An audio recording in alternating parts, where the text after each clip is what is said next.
السلام علیکم ورحمۃ اللہ وبرکاتہ۔ گفتگو شروع کرنے سے قبل حضرات و خواتین اور خصوصاً نوجوانوں کی خدمت میں ایک اعلان ہے۔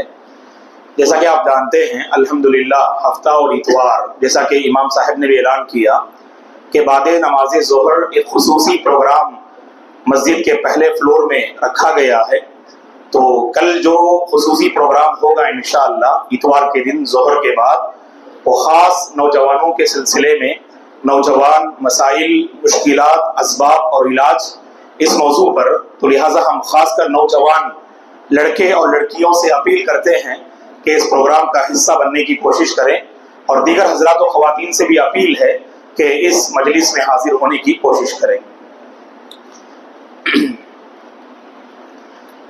الحمد للہ رب العالمین والعاقبۃ للمتقین والصلاة والسلام على رسوله الأمين وعلى آله وصحبه أجمعين ومن تبعه بإحسان إلى يوم الدين، أما بعد، فأعوذ بالله من الشيطان الرجيم واسألهم عن القرية التي كانت حاضرة البحر إذ يعدون في السبت إذ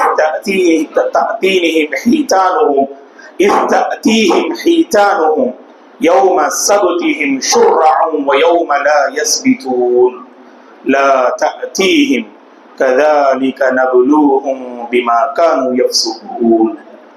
محترم بزرگوں، نوجوانوں، عزیز بچوں اور قابل احترام میری ماں اور بہنوں، تراویح میں سورہ اعراف کی تلاوت ہوئی۔ اعراف کسے کہتے ہیں؟ اس صورت میں اللہ تبارک و تعالی نے اہل جنت اور اہل جہنم کے درمیان جو مقام ہے اس مقام کو اعراف کہا جاتا ہے، اور اس مقام پہ جو احباب ہوں گے، کھڑے ہوں گے، انہیں اصحاب الاعراف کہا جاتا ہے۔ اللہ تعالیٰ نے اس صورت کے درمیان میں اصحاب الاعراف کا تذکرہ کیا، اور اہل علم نے اصحاب الاعراف کے بارے میں کہا کہ ہم الذین استوت حسناتہم وسیئاتہم۔ یہ اعراف والے کون ہیں؟ یہ وہ لوگ ہیں جن کی نیکیاں اور جن کی برائیاں دونوں بالکل برابر ہیں۔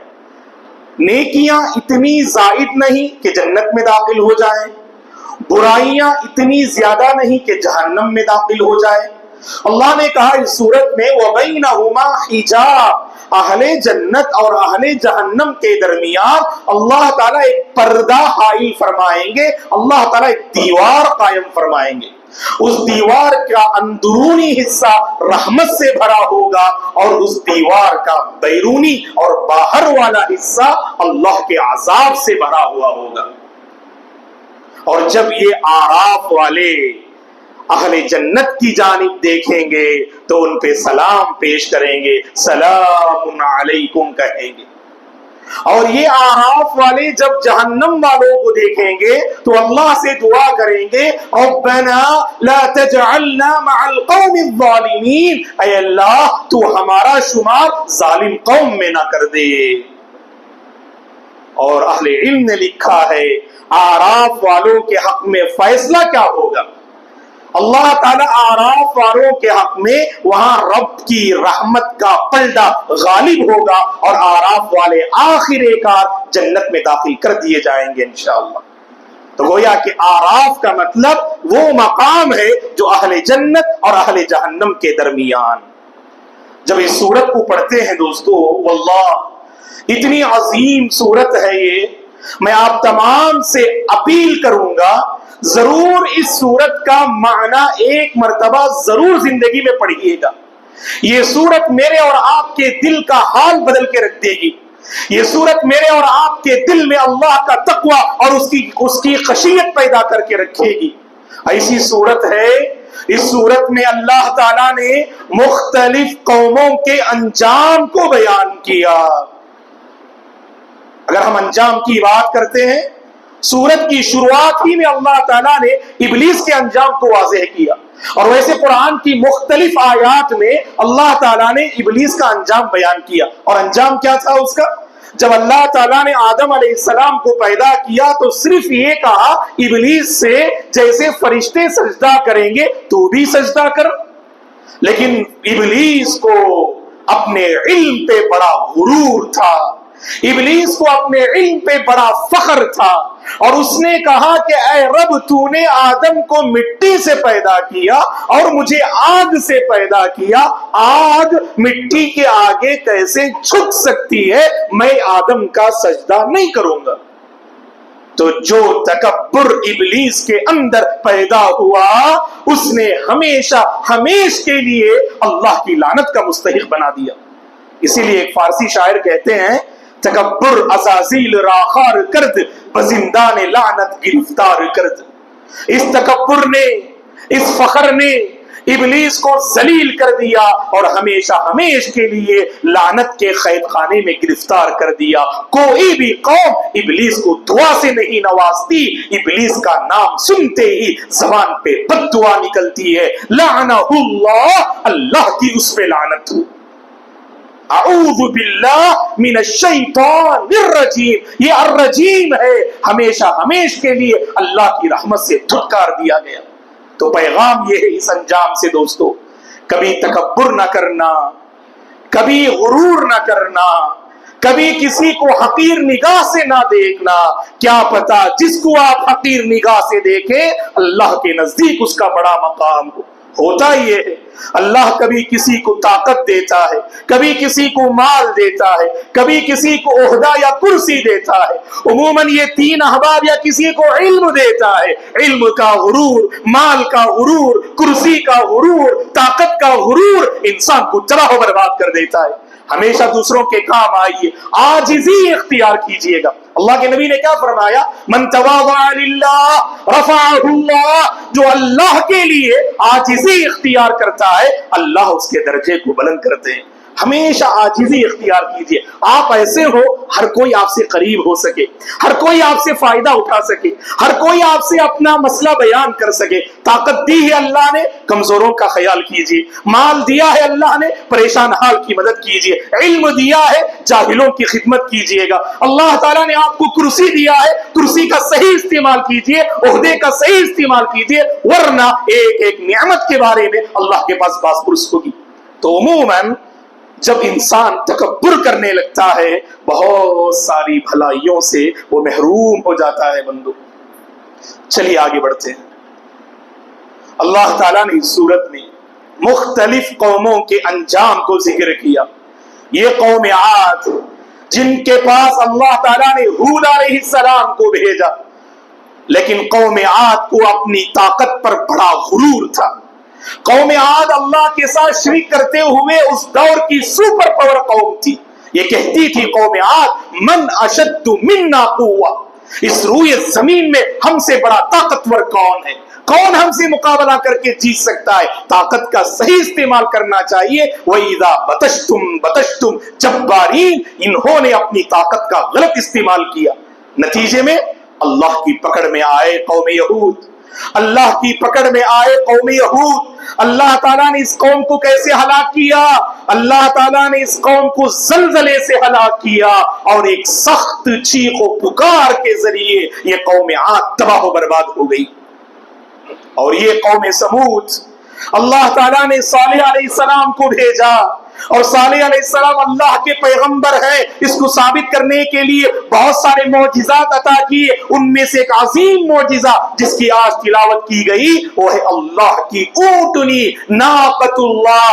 چٹان سے اللہ نے اونٹنی کو باہر نکالا. اور صالح علیہ السلام نے اپنی قوم سے کہا اے میری قوم والو، یہ اللہ کی نشانی ہے، اس کے ساتھ چھیڑ چھاڑ نہ کرنا، اس کے ساتھ برا سلوک نہ کرنا.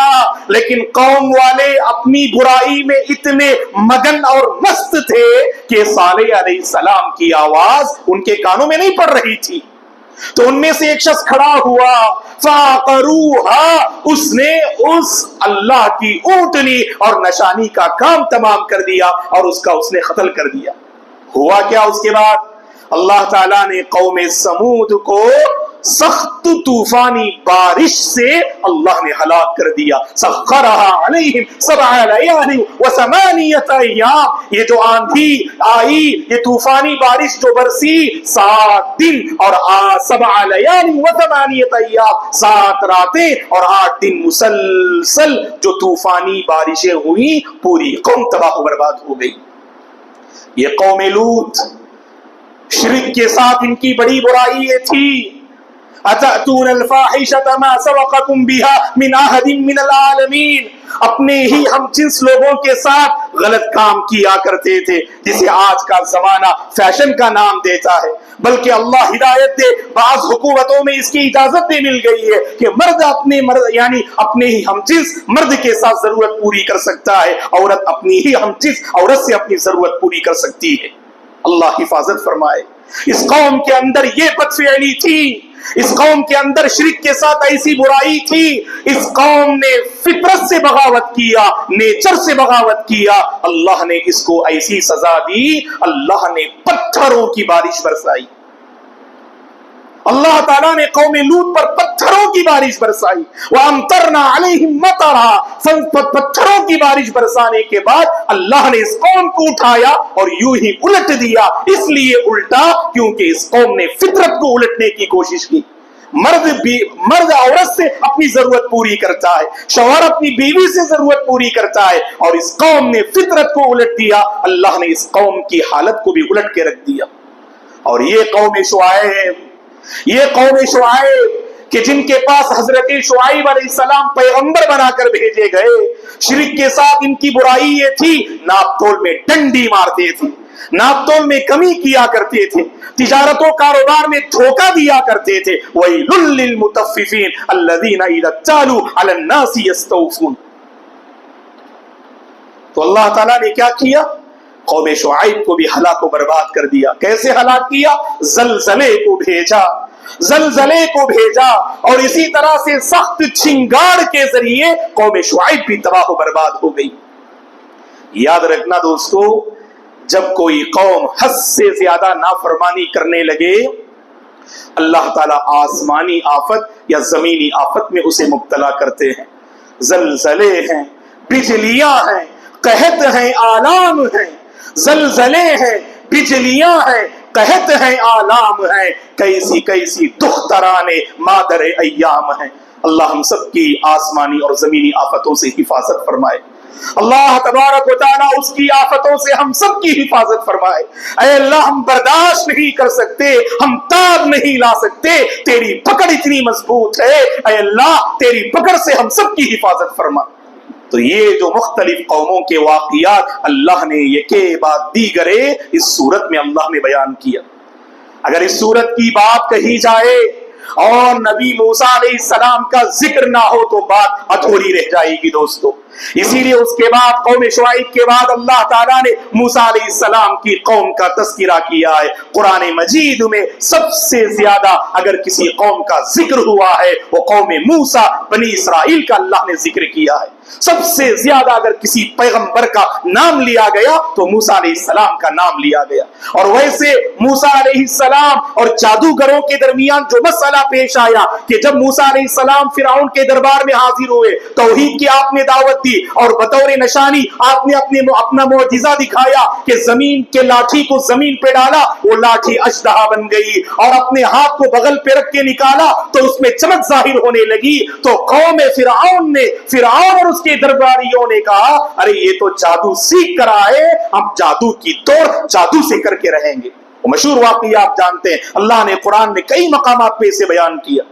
جادوگر اس دور کے جو ماہر تھے، یاد رکھیے گا 2 زمانے میں جادو کا بڑا رواج تھا، ایک قوم سلیمان اور دوسرے قوم موسیٰ. ان 2 زمانوں میں جادو کا بڑا رواج تھا. جادو کفر ہے، جادو سیکھنا کفر ہے، جادو کے قریب جانا باعث کفر ہے. اللہ نے علم رکھا ہے لوگوں کو آزمانے کے لیے. سارے جادوگر جمع کر دیے گئے. اب دیکھو دوستو، انجام تو بہت برا ہوا بہت سوں کا، لیکن جب دل میں ایمان ہوتا ہے تو حالات پوری طرح سے بدل جاتے ہیں. یہ ایمان کا کرشمہ ہوتا ہے، یہ ایمان کی طاقت ہوتی ہے جو آپ اندازہ لگائیے گا اس واقعے سے. سارے جادوگر حاضر ہو گئے. ایک دن طے کیا گیا اور ساری بستی والے اور آس پاس کے لوگ حاضر ہو گئے. حاضر ہونے کے بعد جادوگروں نے اپنا جادو وہاں دکھایا اور حضرت اللہ کے نبی جو موسیٰ علیہ السلام وہ جادو نہیں پیش کر رہے تھے, وہ اللہ کی طرف سے معجزہ دکھا رہے تھے. جادو اور معجزہ میں ٹکراؤ ہو, جادو پنپ نہیں سکتا, جادو کا وہاں غلبہ پانا ناممکن ہے, معجزہ ہی کو غلبہ نصیب ہوگا. تھوڑی دیر انسان تھے آپ موسیٰ علیہ السلام, گھبرا گئے آپ, لیکن اللہ نے کہا کہ اے موسیٰ ڈالیے اپنی لاٹھی, اور ڈالا تو سارے جادوگروں نے بھی ڈالا تھا اور ان کی لاٹھیاں اژدہے کی شکل اختیار کر گئیں. جب حضرت موسیٰ نے ڈالا تو حضرت موسیٰ کی لاٹھی جب اژدہا کی شکل اختیار کر گئی, اس نے سارے اژدہوں کو کھا لیا. جادوگر میدان میں جب آئے, فرعون سے قریب ہونا چاہ رہے تھے, بڑے لالچی تھے. انہوں نے پوچھا ان لنا لاجرا ان کننا نحن الغالبین, اے فرعون بتاؤ تو صحیح, اگر ہم غالب آ جائیں تو ہمارا انعام اور بدلہ کیا ہے؟ فرعون نے انہیں خوش کرتے ہوئے کہا اگر تم غالب ہو جاؤ گے انکم اذا لمن المقربین, تو تم تو میرے قریب جو ہے لوگوں میں سے ہو جاؤ گے, میں تمہیں خوب نوازوں گا. اور جب جادوگروں نے دیکھا ہم تو اس میدان کے ماہر ہیں اور یہاں موسیٰ جو پیش کر رہے ہیں وہ جادو ہو نہیں سکتا, یقیناً یہ معجزہ ہے, معجزہ جس نے عطا کیا اس رب پہ وہ ایمان لائے, رب موسیٰ و ہارون, موسیٰ اور ہارون کے رب پہ ایمان لائے. سجدے میں گر گئے وہ لوگ. اور اس کے بعد فرعون نے دھمکی دی, اے جادوگروں سن لو, اگر تم ایمان سے باز نہیں آؤ گے تو میں تمہارے ہاتھ اور پیر مخالف سمت سے کاٹ دوں گا. اور سورہ طٰہٰ میں اللہ نے کہا کہ اس نے جب دھمکی دی تو کیا کہا جانتے ہیں جادوگروں نے, جو آئے تھے لالچی بن کر اب ایمان پہ قربان ہو گئے. فَقْضِ مَا أَنْتَ قَاضٍ إِنَّمَا تَقْضِي هَٰذِهِ الْحَيَاةَ الدُّنْيَا, اے فرعون یاد رکھنا تو صرف ہماری دنیا اجاڑ سکتا ہے, تو ہماری آخرت برباد نہیں کر سکتا. اگر اجاڑنا ہے تو ہماری دنیا اجاڑ لے, ہماری آخرت کا تو کچھ نہیں کر سکتا. یہ ایمان کی طاقت ہوتی ہے دوستو. جب ایمان دل میں جاگزی ہو جائے, پیوست ہو جائے, اللہ کی قسم دنیا کی کوئی طاقت اسے نکال نہیں سکتی. یہ انبیاء تھے, یہ صحابہ تھے جن کا ایمان اتنا مضبوط تھا. چلیے آگے بڑھتے ہیں. قوم فرعون کو اللہ تعالیٰ نے جب انہوں نے نافرمانی کی, نبی موسیٰ کو ٹھکرایا, مختلف قسم کی آزمائشوں میں مبتلا کیا, عذابات میں مبتلا کیا. پہلے اللہ نے قحط سالی میں مبتلا کیا, اس کے بعد 5 سزاؤں کا اللہ نے ذکر کیا, 5 مصیبتیں نازل کی. غور سے سنیے. فارسلنا علیہم الطوفان والجراد والقمل والضفادع والدم آیات مفصلات فاستكبروا وكانوا قوما مجرمین. اللہ تعالیٰ نے اس قوم پر, قوم فرعون پر 5 مصیبتیں ایک کے بعد دیگر نازل کی. سب سے پہلے اللہ نے طوفانی بارش کو نازل کیا. مفسرین نے لکھا 1 ہفتے تک مسلسل بارش ہو رہی تھی, لوگوں نے باہر نکلا نہیں اور سورج دیکھا نہیں. جب یہ قوم والے تنگ آ گئے, فصلیں تباہ و برباد ہو رہی ہیں, مال ضائع ہو رہا ہے, موسیٰ سے کہا, قوم فرعون نے, اے موسیٰ اپنے رب سے کہہ دو نا کہ وہ یہ بارش روک لے, ہم تم پر ایمان لائیں گے. آپ نے دعا کی اللہ سے, اللہ نے بارش کو روک دیا اور قوم والوں نے پھر دوبارہ سرکشی کرنا شروع کر دیا. تو پھر اللہ تعالیٰ نے دوسرے عذاب میں مبتلا کیا. وہ دوسرا عذاب کیا ہے؟ اللہ نے ٹڈیاں بھیجی اور وہ ٹڈیاں غول کے غول آنے لگے اور پودوں کو کھانے لگے. بلکہ علماء نے لکھا ہے کہ بادل اور آسمان نظر نہیں آ رہے تھے, ان ٹڈیوں کی وجہ سے اتنی جماعت در جماعت وہ ٹڈیاں آ رہی تھی. اور مصر والوں نے کہا حضرت موسیٰ سے, اے موسیٰ اللہ سے دعا کیجئے گا, ہم آپ پر ایمان لائیں گے, یہ ٹڈیاں ختم کر دے. آپ نے دعا کی, اللہ نے ایک ہوا بھیجی, یہ ساری ٹڈیاں سمندر میں جا کے گر گئے. اس کے بعد پھر نافرمانی کرنے لگے تو اللہ تعالیٰ نے کھٹمل کو بھیجا. بعضوں نے کہا اللہ نے گھن کو بھیجا, ایک ایسا کیڑا جو لکڑیوں کو کھا جاتا ہے, پھل اور اناج کو کھا جاتا ہے. یہ گھن ہو, یہ جو ہو, یہ کھٹمل ہو, اللہ نے وہ عذاب بھیجا. تو پھر انہوں نے وہی مطالبہ کیا تو آپ نے اللہ سے دعا کی, اللہ نے ایک سخت گرم ہوا کو بھیجا, وہ سارے کیڑے مر گئے. پھر چوتھا عذاب, جب پھر وہ نافرمانی کرنے لگے, اللہ نے مینڈک کو بھیجا. اور مینڈک ایسے مفسرین نے لکھا ہے کہ برتن کھولتے اس میں مینڈک نظر آتے، جسموں پہ مینڈک چڑھ جاتے، گھروں میں مینڈک جو ہے گھومنے لگتے. تو پھر انہوں نے اللہ سے دعا کی کہ حضرت موسیٰ نے ان کے مطالبے پر اللہ نے مینڈک کا خاتمہ کیا، پھر نافرمانی کی تو پانچواں عذاب جو اللہ نے نازل کیا وہ خون اللہ نے ان میں نازل کیا، یعنی ان کی نہریں خون کی نہریں بن گئی. اگر وہ لوگ پانی برتن میں نکالنے کی کوشش کرتے برتن خون سے بھرا رہے تھا. تو یہ 5 عذابات اللہ نے اس قوم میں نازل کیا دوستوں. اور اسی طرح سے یہ کہہ کر انشاءاللہ ہم اپنی گفتگو ختم کر دیں گے. اسی صورت میں اللہ تعالیٰ نے یہودیوں کی ایک بری حرکت اور اس کے انجام کو ذکر کیا. آپ جانتے ہیں کہ ہفتے میں ایک مرتبہ ہم اللہ کی ویسے روزانہ عبادت کرتے ہیں، عبادت یہ زندگی کا مقصد ہے.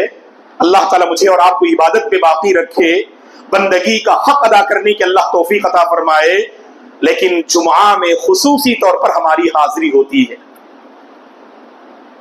تو گویا کہ مسلمانوں کے لیے اللہ نے جمعہ کا دن رکھا ہے خصوصی عبادت کرنے کے لیے، اور نصارہ کرسچن کے لیے اللہ تعالیٰ نے اتوار کا دن رکھا ہے، اور یہودیوں کے لیے اللہ نے ہفتے کا دن رکھا تھا.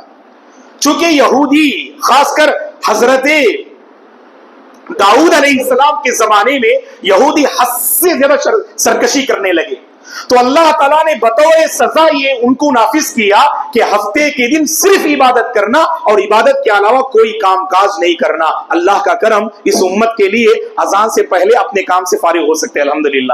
جیسے ہی اذان سنتے ہم فوراً کام کاج چھوڑنا اور مسجد آنا ضروری ہے. اللہ کی کتنی مہربانی دیکھو. لیکن یہودیوں پر اللہ کا حکم کیا تھا؟ سخت حکم تھا کہ ہفتے کے دن داخل ہوتے ہی کوئی کام کاج نہیں کرنا، اور کرنا کیا؟ صرف عبادت کرنا. اور ہفتے کے دن یہودی اکثر سمندر جاتے، دریا جاتے اور مچھلی شکار کر کے آتے تھے. عام دنوں میں مچھلی اوپر نظر نہیں آتی تھی، اللہ کی طرف سے آزمائش دیکھو. ہفتے کے دن خوب مچھلیاں نظر آتی تھی. اب دل تو رہتا ہے نا مال کمانے کے چکر میں کہ جس دن اللہ نے منع کیا اس دن مچھلیاں نظر آ رہی ہیں، اور بقیہ دنوں میں مچھلیاں اندر چلی جاتی ہیں. تو اللہ تعالیٰ نے کہا کہ اِذْ یَعْدُونَ فِي السَّبْتِ اِسْتَأْتِيهِمْ حِیتَانُهُمْ یَوْمَ سَبْتِهِمْ شُرَّعًا وَیَوْمَ لَا یَسْبِتُونَ لَا تَأْتِیهِمْ کَذَلِکَ نَبْلُوهُمْ بِمَا کَانُوا یَفْسُقُونَ. جو گناہ کرتے تھے نا اس گناہ کے بدلے اللہ نے ان کو آزمایا. ہفتے کے دن ان کا دل مچلتا تھا اور انہوں نے حدیں پار کر دی. اللہ نے روکا نبی کے ذریعے سے کہ اگر تم نے آگے بڑھا تو اللہ تعالیٰ تم سے ناراض ہو جائے گا. انہوں نے پرواہ نہ کی، ہفتے کے دن جاتے تھے، مچھلی شکار کر کے آتے تھے. اور خاص کر حضرت داؤد علیہ السلام کے زمانے میں مقام ایلا میں، ایلا نام کی ایک بستی تھی، اس بستی میں بسنے والے بہت سارے یہودی تھے. ان یہودیوں کا یہی شیوا تھا. اللہ نے کیا کیا؟ اللہ حفاظت فرمائے. جب انہوں نے رب کی ناقدری کی، رب کے حکم کی خلاف ورزی کی، اللہ تعالیٰ نے ان کے چہروں کو، اللہ تمام کو سلامت رکھے، اللہ تمام کو سلامت رکھے، اللہ نے ان کے چہروں کو بندروں کا چہرہ بنا دیا. بندر بن گئے وہ لوگ. اور مفسرین نے لکھا کہ وہ لوگ 3 دن تک بندر کی شکل میں رہے، اور 3 دن کے بعد ان پر موت آ گئی. جن لوگوں نے بھی زیادتی کی اللہ نے ان کے ساتھ یہ معاملہ کیا. تو خلاصہ کلام یہ ہے دوستو، یہ جو عذابات اللہ نے ذکر کیے ہیں، میرے اور آپ کی یہ ذمہ داری ہے اپنے آپ کو ہم دین کا پابند بنائیں، رب کی مرضی پہ زندگی گزاریں، نافرمانی سے بچیں. کب اللہ کی طرف سے آفت آئے گی نہیں معلوم. اللہ نے ہم پر بڑی مہربانی کی ہے، اس امت پر اللہ کی بڑی مہربانی ہے. اللہ تعالیٰ فوری طور پہ گرفت نہیں کرتے، پوری بستی کو ہلاک نہیں کرتے، لیکن مطمئن نہ ہو جانا، مطمئن نہ ہو جانا. اللہ کی طرف سے جب عذاب آئے گا نا، لوگ سو رہے ہوں گے، لوگ کھیل رہے ہوں گے، پوری طرح سے تہس نہس ہو جائیں گے. اللہ کی طرف سے ایسا عذاب آئے گا. تو مقصد کیا ہے؟ دل میں اللہ کا تقوی اختیار کیجئے گا، اللہ کا حقیقی تقوی اختیار کیجئے گا، گناہوں سے توبہ کیجئے گا اور اپنے آپ کو نیکی کی راہ پہ لگائیے گا. اللہ سے ہماری دعا ہے کہ پروردگار ہم سب کو آسمانی اور زمینی آفتوں سے محفوظ رکھے. جو ہماری امت مسلمہ جہاں کہیں پریشان حال ہے، آسمانی یا زمینی آفتوں میں مبتلا ہے، اللہ تعالیٰ اس امت کی حفاظت فرما. اللہ تبارک و تعالیٰ اس امت کے حق میں خیر کے فیصلے فرما. اور اللہ تبارک و تعالیٰ ہم سب کو ان ظالم قوموں کے جو انجام کو اللہ نے ذکر کیا ہے